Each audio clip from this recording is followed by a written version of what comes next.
Welcome to our channel.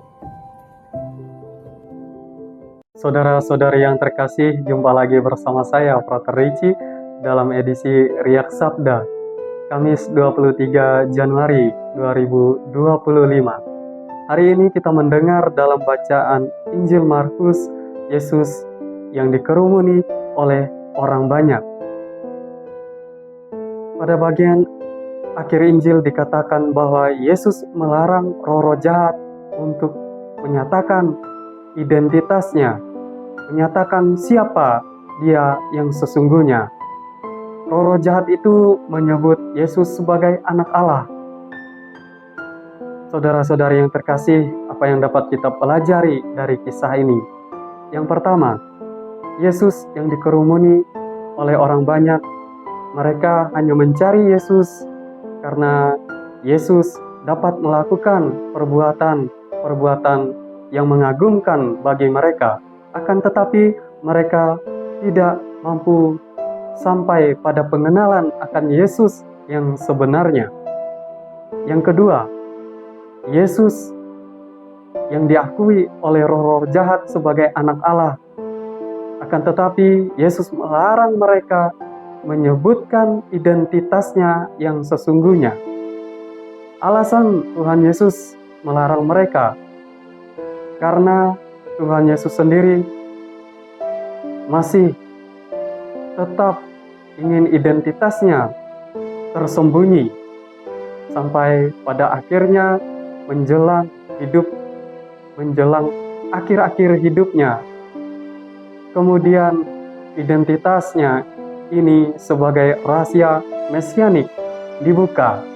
Hal ini terbukti ketika Tuhan Yesus bersama para muridnya yang bertanya tentang siapa dirinya.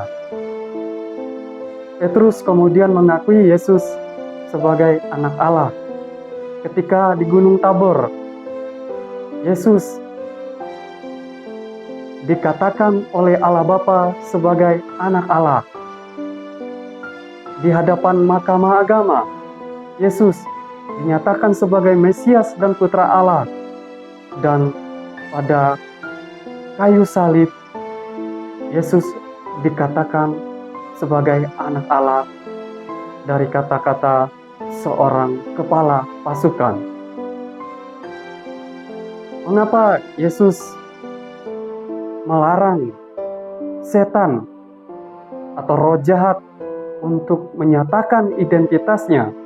Bukankah hal ini baik bagi banyak orang dan juga murid-muridnya?